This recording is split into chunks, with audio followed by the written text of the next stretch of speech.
Hey everyone, welcome to episode 8 of our podcast. It's been a while since we last posted, and today we'll be discussing the topic of child labor and exploitation. So, what is child labor? Child labor is the employment of children in any work that deprives them of their childhood, interferes with their ability to attend regular school, and is harmful to their physical and mental development. It encompasses a wide range of activities from hazardous work in industries like mining and agriculture to exploitation in domestic service, manufacturing, and informal sectors. The prevalence of child labor varies across regions and is influenced by a multitude of factors such as poverty. Poverty is one of the primary drivers of child labor. Families living in poverty often rely on the income their children can generate to survive. Children from impoverished backgrounds are more likely to be engaged in labor-intensive activities to supplement family income. Lack of education is another factor. In many regions where child labor is prevalent, there is a limited access to quality education.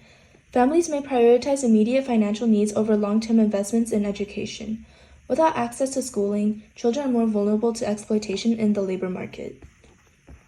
Cultural attitudes and society norms also play a significant role in perpetuating child labor. In some communities, it is customary for children to work from a young age, either to contribute to household chores or to learn a trade from family members.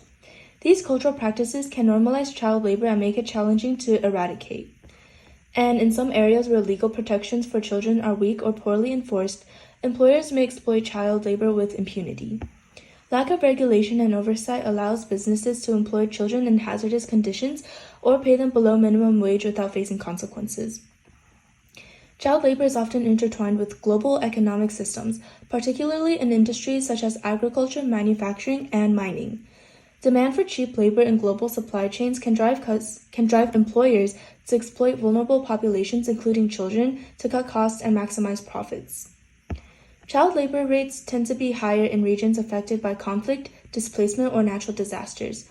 In these contexts, families may be forced to resort to child labor as a survival strategy, further exacerbating the vulnerabilities of already marginalized communities. Although child labor is prevalent in different degrees in almost every country, regions with some of the highest rates of child labor includes parts of sub-Saharan Africa, South Asia, Southeast Asia, and Latin America. The history of child labor is definitely long and complex, with instances dating back to even ancient civilizations. However, the modern understanding of child labor is often associated with the Industrial Revolution, especially in the US, and the social changes it brought in the about 18th and 19th centuries. Here is kind of like a timeline of child labor and how it came about. First, we have the pre-industrial era, and in this era, there were agrarian societies, and children were often expected to contribute to family livelihoods through farm work or helping with household chores. And apprenticeships were common in pre-industrial Europe, where children would work and learn a trade under the supervision of a master craftsman. Now we kind of shift from the pre-industrial era to the Industrial Revolution, which is from the 18th to the 19th century. And in this revolution, it marked a significant change from agrarian economies to more industrialized ones, leading to the rise of factories. And children were often employed in textile mills, coal mines, and other industries due to their small hands and ability to perform repetitive tasks. And these working conditions were harsh, with long hours, low wages, and dangerous machinery. And this was before the time where labor laws or labor regulations were even enacted. As industrialization grew, however, there were early labor laws. So as public awareness of these harsh conditions faced by child laborers increased, some countries began to enact early labor laws to regulate the employment of children. And the Factory Acts in the United Kingdom in the early 19th century were among the first attempts to limit child labor and improve working conditions. Michelle and I are both in APUSH, and I feel like this is just a perfect opportunity because We are also learning about the Gilded Age and the Progressive Era. So right now I'm going to be talking about the Progressive Era, which is the late 19th to the early 20th century, where activists and reformers advocated for improved labor conditions, including the elimination of child labor in general. And in 1938, the United States passed the Fair Labor Standards Act, which set minimum wage and maximum hour standards and prohibited most child labor.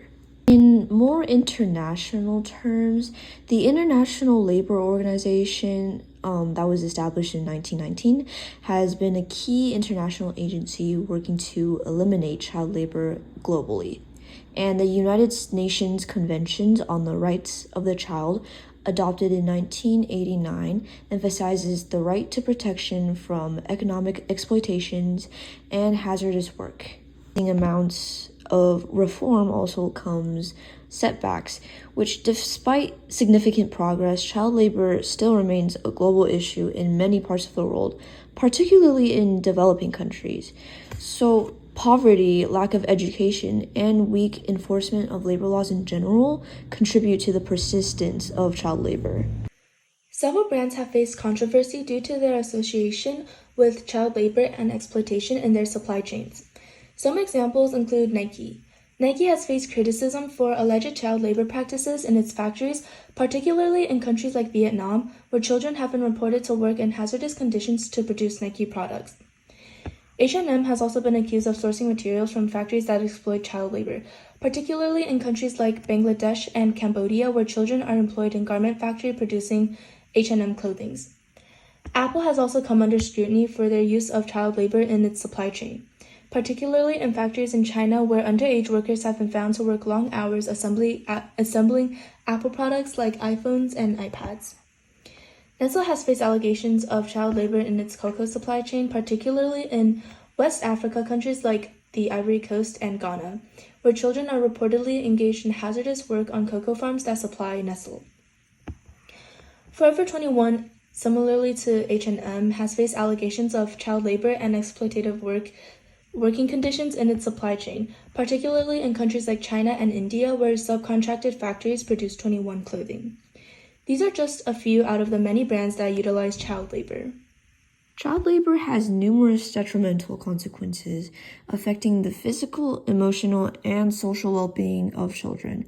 These consequences of child labor include physical health issues, which is the result of long hours of labor, exposure to hazardous working conditions, and lack of proper nutrition and health care, causing various physical health problems. And children engaged in heavy or dangerous work may suffer from injuries, respiratory issues, musculoskeletal problems, and other occupational hazards. Along with physical problems, there could also be a big mental and emotional impact. Child labor can have severe psychological consequences, including stress, anxiety, and depression. And deprivation of education and opportunities for play can hinder cognitive and emotional development, leading to long-term mental health issues as well. Going in a little bit deeper about educational deprivation, child labor can often result in the denial of education as children are forced to work instead of attending school. And the lack of education perpetuates the cycle of poverty and limits future opportunities for affected children. Long hours and hazardous conditions may also isolate children from their peers, affecting their social development. And child labor can also contribute to social inequality and discrimination, as certain groups of children are disproportionately affected. The cycle of child labor can also repeat itself, as children are forced into labor and likely to continue the cycle by putting their own children to work due to economic necessity. And a huge part of why child labor is just wrong is that it violates basic human rights, and it deprives them of their right to education, play, and a safe and healthy childhood. There are multiple legal and policy frameworks surrounding child labor that involves international conventions, national legislation, and enforcement mechanisms aimed at protecting children from exploitation and ensuring their rights to education, health, and well-being. The International Labor Organization has been at the forefront of efforts to combat child labor through various conventions and treaties.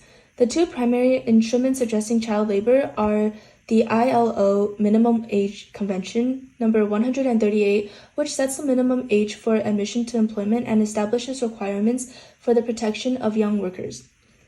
The ILO Convention of the Worst Forms of Child Labor, number 182, calls for the elimination of the worst forms of child labor, including slavery, trafficking, and hazardous work. Effective enforcement of child labor laws requires robust monitoring, inspection, and enforcement mechanisms at both national and local levels.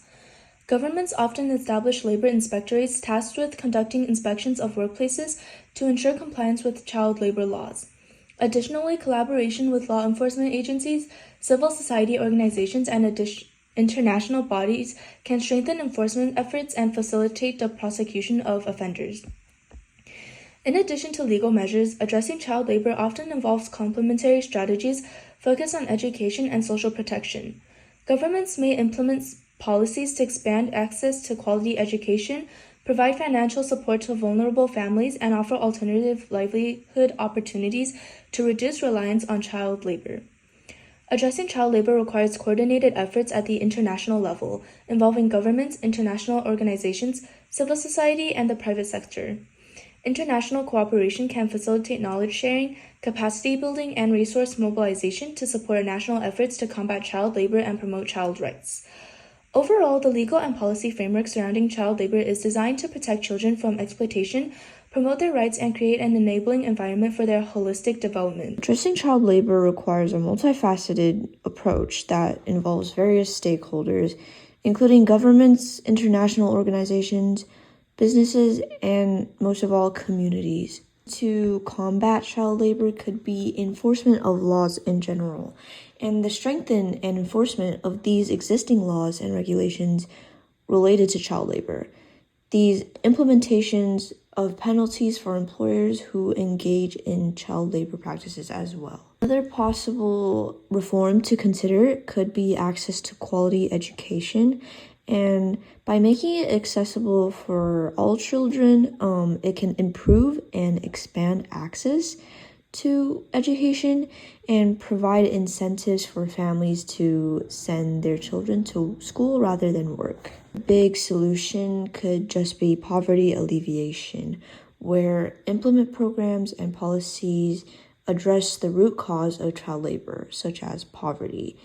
And it can support economic development initiatives that improve living standards for families. Getting more deeply into poverty alleviation, we can also connect that to alternative livelihoods, which provide support for families to explore alternative livelihoods that do not involve child labor. And it can promote vocational training and skill development for adults to enhance their employability. Overall, I feel like the biggest and most impactful solution in general could just be awareness and advocacy, where we can raise awareness about the negative consequences of child labor among communities, businesses, and policymakers. And we can advocate for the importance of education and the rights of children through campaigns and initiatives. As I said before, Michelle and I are both in APUSH, and coincidentally, we're both in Unit 6, which is the Gilded Age and the Progressive Era, and that included child labor as well.